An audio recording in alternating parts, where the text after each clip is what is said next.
Hello. I am leaving for the Air Force in 1 week and 1 day. I have been unemployed for like a month and a few days. Let's say a month. And ever since that day, I have been running entirely on my savings account. I've had like no income other than, let's say, randomly sell something on Facebook Marketplace or like Depop, but it's not consistent. Let's say that it's not really like a source of income.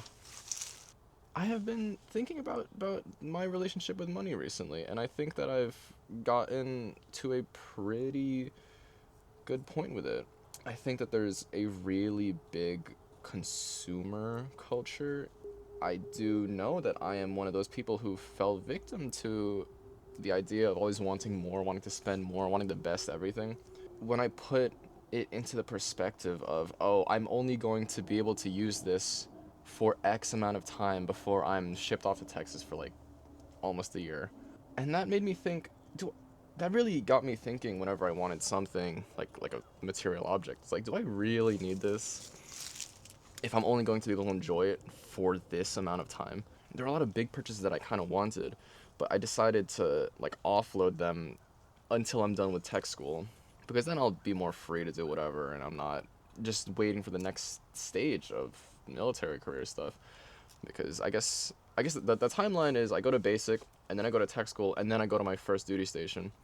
And I don't really want to have too many big purchases before my first duty station because I don't know. I feel like that's a temporary phase. I'm not sure exactly how it works. I think that is a good idea to hold off for a little bit, but I do have a list of items I would like to purchase when I start making a little bit more money. With that being said, there's a lot about gear and the best stuff. People have a tendency to want. I had a tendency to want. I wanted a lot of stuff. There's these fishing reels. They're Van Stalls. They're like $1,000, and they're like super good, and they're like, I don't know, indestructible. And I really wanted one, even though I'm not even that good of a fisherman. I just enjoy doing it. I genuinely don't need it. And one of the things that opened my eyes to it a little bit is one day I was trying to catch a striped bass. I didn't catch a striped bass all year, and I'm okay with it because when I was in Puerto Rico, I caught a snook, and that was really fun. But I was at the beach, and I wasn't catching anything.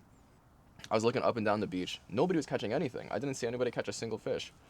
And then one of the people who didn't catch anything had a Van Stall on his rod, and I'm like, wow, that's so cool. What an awesome reel.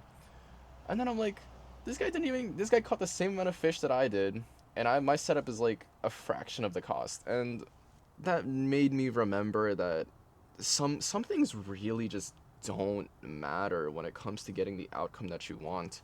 Some things just matter more. And I feel like this can be applied to like my personal journey with art and sewing and stuff because I've been trying to get over my slump of sewing. And as I was trying to get over this little hurdle, I I came across all my stuff. I have so much stuff. I have a lot of like leftover fabrics. I have a lot of like random equipment that I don't use, tools, different types of rulers and books, textbooks, all in the hopes that eventually I would be good at sewing, at art. Even in my rendering classes, I had the expensive Copic markers, thinking that, oh man, maybe my art's gonna be better. But my art was okay. It was okay. It was okay. But it all just, I don't know. After everything, it all just points to the fact that talent can't be bought, and creativity can't be bought, and hard work and practice can't be bought. I was just trying to throw my money at this thing and then hope that it would make me good at it. But it wasn't going to. Of course it wasn't going to. Sometimes I think about how people like lesser stuff than you, people with lesser quality stuff than you, can and will make better stuff than you.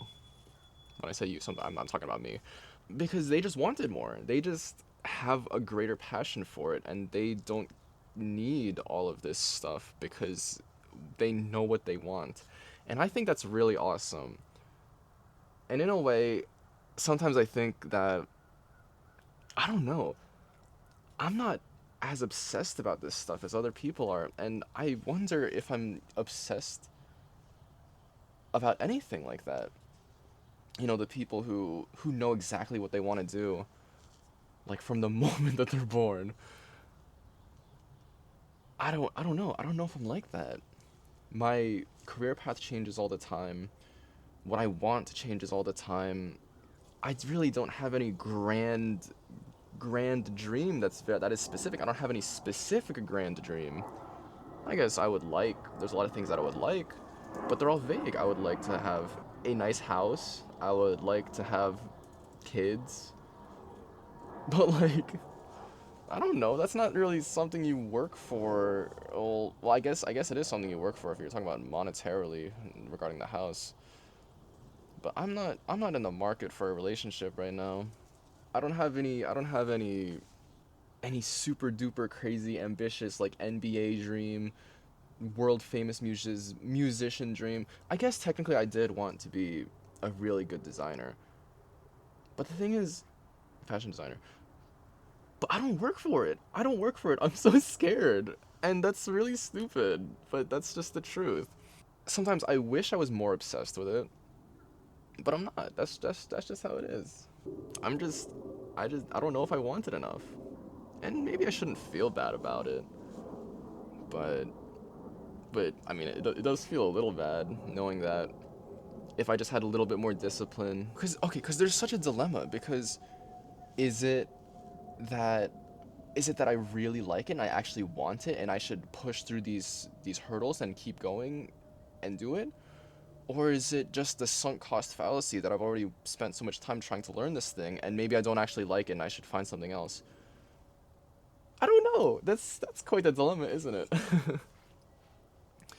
I don't know, but I am working on it. I am trying to make stuff because I've been in I remember back in the day when I was in school, I really did enjoy it. I feel like all I do is talk about school, but that's just how it is. I really did enjoy making things. I did enjoy the entire process. Well, maybe not every part. Sometimes I hate cutting patterns. I hate it because I hate working in my room. My room is so small. It's such an annoyance to me. Oh my goodness, when you're in school and you have this whole studio to work in, it's great. Oh my goodness. But I think the friction when it comes to getting stuff done at home, maybe to me it's just a little too great, despite how much I want it. But yeah, I did enjoy having fun. But you know what? I am actually having fun recording these videos.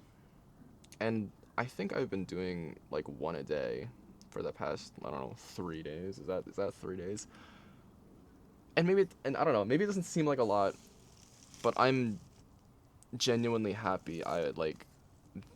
I'm genuinely happy that I'm doing this and that I have held on to the momentum and that I am documenting something.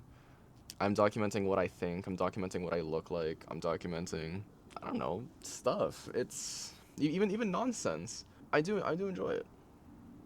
I do enjoy it. Maybe I should get to learning stuff. I should get to trying and failing because failing is good, but I guess throughout like a lot of my existence failure is bad.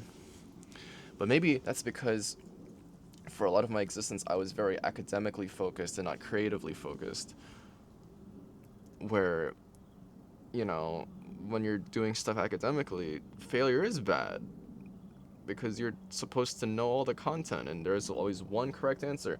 But when it comes to something in the creative world, there is no right answer. There's multiple solutions to a single problem. When I was in school, they said that artists ask questions, but designers answer them. And I thought that was really interesting. Something else that I thought was really interesting. One of the first assignments for design concepts class, it was for the industrial designers, because all the design majors were grouped together in this class. It was like fashion design, fashion merchandising,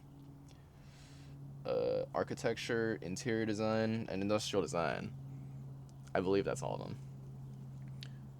The industrial design's first assignment was so interesting to me. It was create an ugly vase.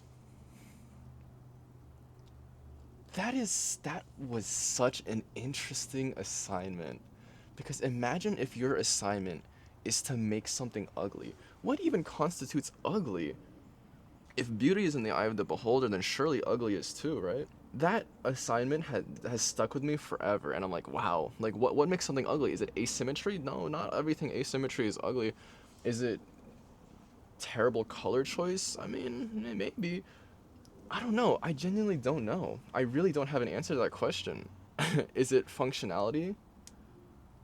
Well, I mean, I guess if it's not functional, then it's not functional, but that doesn't mean that it's ugly. Some things that are non-functional are very beautiful, and some ugly things are very functional. That question blew my mind, and if anything, that really makes me want to be creative. That really opens, in my eyes, that opens the doors to what design is. I thought that was really cool. I think where I'm ending up is the fact that I want to. I'm gonna keep trying. I'm gonna keep trying. If I come up with something, then I come up with something. If I don't, then I don't. But I really need to get to doing it for fun, and I need to get to doing it and making something terrible, and then being okay with it, because something terrible is better than nothing at all, and that is something that I have to modify out of my current perfectionist mindset. In the end, it is cold.